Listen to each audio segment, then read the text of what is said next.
Hello guys, welcome back to our channel. అందరు ఎలా ఉన్నారండి? ఐ హోప్ మీరందరూ చాలా బాగున్నారని అనుకుంటున్నాను. అండ్ నేను కూడా చాలా బాగున్నాను.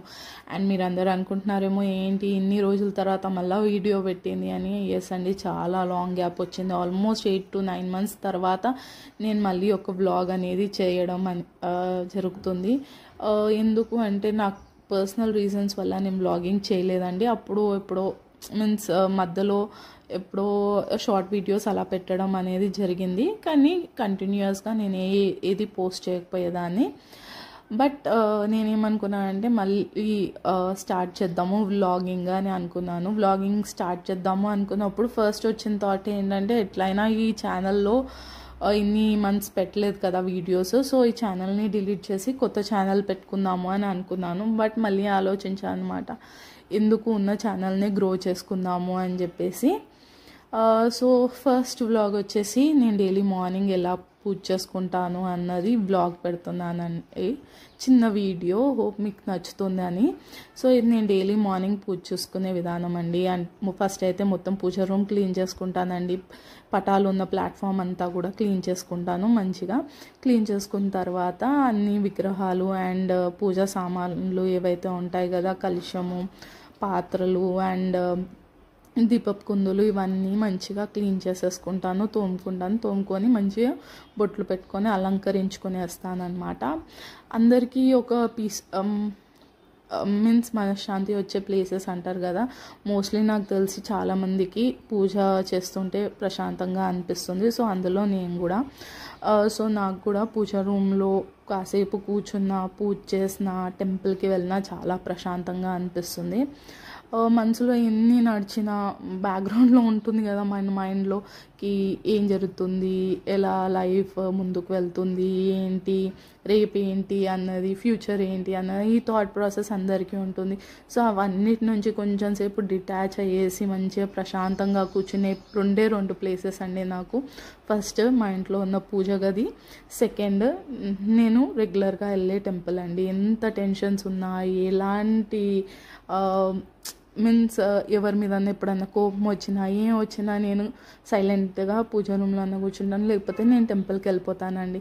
సో అక్కడ ఒక 5-10 minutes కూర్చున్నా సైలెంట్గా, ఏమి చేయను అంటే దేవుడిని చూసుకుంటూ కాదు, అలా అని మెడిటేషన్ చేస్తున్నట్టు కాదు, సైలెంట్గా కూర్చున్నా నాకున్న ప్రాబ్లమ్స్కి నేను కూల్ డౌన్ అవ్వగలుగుతాను ఆ ప్లేసెస్కి వెళ్తే.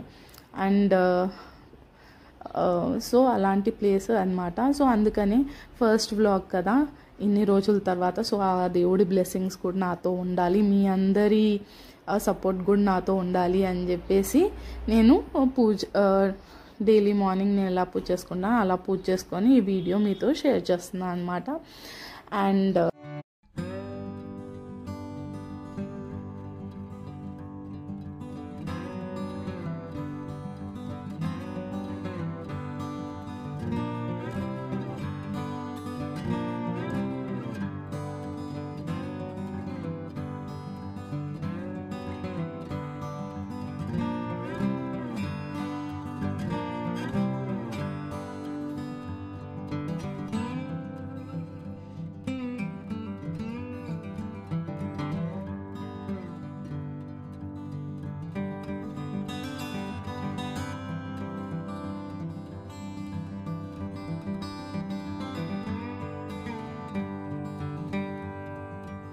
నేను మార్నింగ్ అయితే ఉట్టి అగరబత్తి పెట్టేస్తానండి, అగరబత్తి చూయించేస్తాను.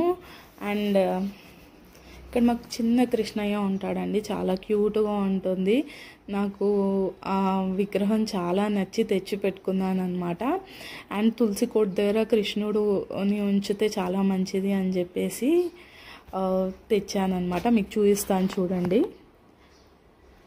ఇక్కడ వెనకాల ఉన్నది చూడండి, చిన్న కృష్ణయ్య క్యూట్గా ఉన్నాడు కదా. అండ్ ఇది మా తులసి కోట అండి, ఇంటి మెయిన్ డోర్కి ఎదురుగానే ఉంటుంది. అండ్ ఇక్కడ వచ్చేసి నేను బ్రేక్ఫాస్ట్కి ప్రిపేర్ చేసుకుందామని వచ్చేసాను అనమాట.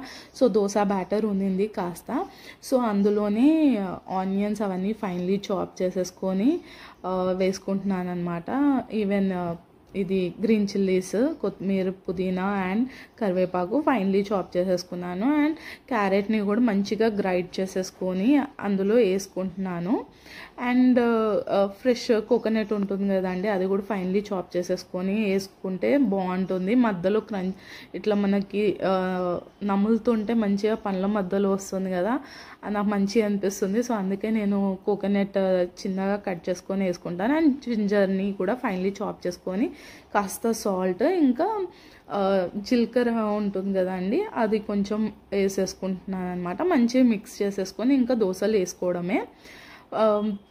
ఇక్కడ నాకు దోశలు తినడం కానీ ఇది ఉత్తప్పం టైప్ చేస్తున్నాను అనమాట. ఈరోజైతే దోశలు కానీ ఉత్తప్పం కానీ నాకు నాది తినే స్టైల్ డిఫరెంట్గా ఉంటుంది. లైక్ నాకు ఏంటి ఆవకాయ, ఇంకా కరివేపాకు పొడి, ఇంకా టీ ఉండాలి ఈ దోశ ఇంకా ఉత్తప్పం తింటే. ఎందుకంటే ఆ మూడుతో పాటు నేను టీలో డిప్ చేసుకొని తింటాను అనమాట. ఇక్కడ చూడండి వేడివేడిగా మన ఉత్తప్పం రెడీ అయిపోయిందనమాట. దీన్ని ఫ్లిప్ చేసేసుకొని ఒకసారి వెనకాల కూడా మంచిగా కాలిన తర్వాత మనం ప్లేట్లో వేసేసుకుందాము. ఇక్కడ చూడండి, నేను చెప్పాను కదా ఆవకాయ, కరివేపాకు పొడి, ఆవకాయ అండ్ టీ. ఇప్పుడు పొడి ఆవకాయ తీసేసుకొని దాని తర్వాత టీలో డిప్ చేసుకొని తింటానన్నమాట. ఎవరైనా ఇలా ఎప్పుడైనా ట్రై చేశారా, లేకపోతే నేనే యూనిక్ క్యాండిడేటా? మీరు ఎవరైనా ట్రై చేశారు అంటే నాకు కామెంట్ డౌన్ చేయండి. లేదు చేయలేదు